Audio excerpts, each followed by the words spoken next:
find that very hard to believe. Oh no, you think so, wouldn't you? Coming home from a nightclub one night, decided to detour and get some petrol on the way home. My friend went into the shop to pay for the petrol and I sat back into the car. She went in and there was a couple of guys that she knew, so she went over and they were like, oh, where's Brian? She was like, who is Brian? And she was like, that tall lad you hang around with. That's Eilish. And it stuck, unfortunately. Obviously, yeah. Obviously. Your dad is involved in the entertainment industry, and he's based in Bruff. The company is called Hear It. Sound and lighting. Sound and lighting. And you're in the light this evening, all sparkly and all as you are, and you're following in his footsteps. I am.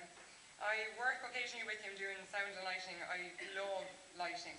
The sound is a bit more technical and complicated, but there's nothing more satisfying than setting up a stage like that and then sitting back and looking at what you've done and controlling it. I know how you feel down there. And I've recently started DJing as well. That's great fun. The world isn't quite used to female DJs yet. They're waiting for my boyfriend to come and start the gig or come out of nowhere and start playing music. But yeah, it's great fun.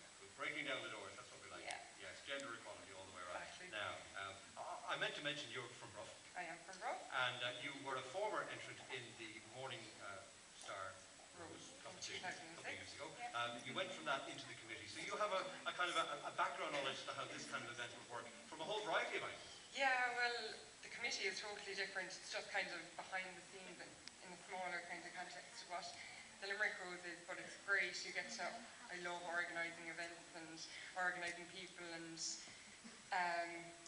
get to take them from their interviews, which is nothing like when you're taking the roses into their interviews, you're like, oh, calm down, you're fine, and then you're going into your own interview, you're like, oh my gosh.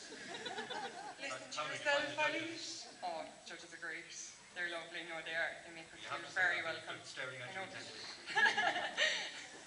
Is the Rose of Tralee, is this event relevant for a young woman like you and others like you? Completely. When I think about, I've a sister that's 16 years of age down there.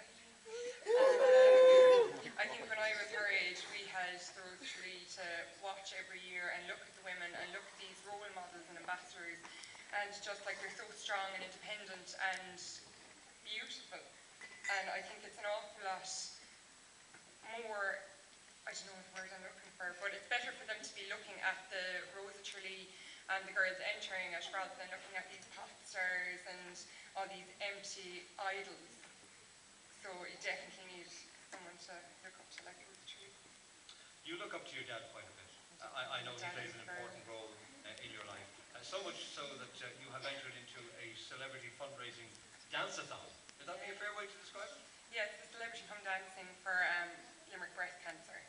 And Dad was asked to enter because he does a lot of events around Limerick and he's become quite known. So he was asked to enter, and I'll just let you know before I tell you about it, he does the Limerick Women's Mini Marathon every year in drag. Yeah, so I'll prepare you. See the photographs, I can attest to that. Dad is dancing in drag, yes. And they wanted me to dress up as a boy, but I decided, no, they're calling me Brian already, so dressing as a boy would take it a step too far. Yeah, and we're going to be belly dancing. That's unusual. Yeah, especially with Daddy in drag, it will be. It's happening here in the Southport, 28th of May, so it's a great cause. Dave, Janine and Julianne, they're brilliant. God, Julianne is a role model in herself, really, isn't she? So, every little helps. Well, we wish you tremendous success for that, and that is happening, as you say, in the not too distant future. And we have a little bit more on that a little later in our schedule of events, something completely different. Very briefly, you're also a model with Hilary Thompson. I am with Hilary Thompson. Yeah, she can't actually be here. She is your sponsor this evening. She can't be here tonight. She had a bit of an accident the other night where she was cooking and she put scalding water down the top of her legs. So she has second-degree burns, but she promises she'll be here tomorrow night. I told her to take her time and relax a little bit tonight. But Hilary's great. She couldn't ask for a better boss than your modelling. She looks after us. She makes her well fed. That we're comfortable whenever we go out on the ramp and everything we go out in. So I'm working out great. And you have a day job as well, sales with Jack and Jones. With Jack and Jones. I'm more used to the sister shop at the Crescent, but I know the stock you carry, and it appeals to men of a certain age. It does. Yes. No, great. You wouldn't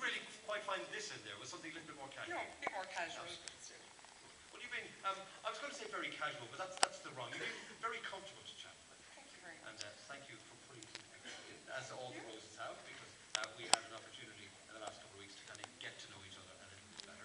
You are going to sing for us. I am. I'm going to sing Nora. For a particular person, isn't it?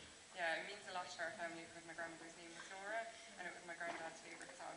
So every kind of family gathering is kind of, Eilish, come on, Nora, it's time, you know. And I'm sorry, there are going to be a few tears down there. Mammy, calm down. Cheers, yes, Cheers, but no yes. clowns. No, We're not going there, no, we won't go unfortunately. there. No. As you know, time is of the essence. Thank God. We can always reprise, perhaps, maybe tomorrow. Maybe. Yes, we know. In your own time. Thank you very much.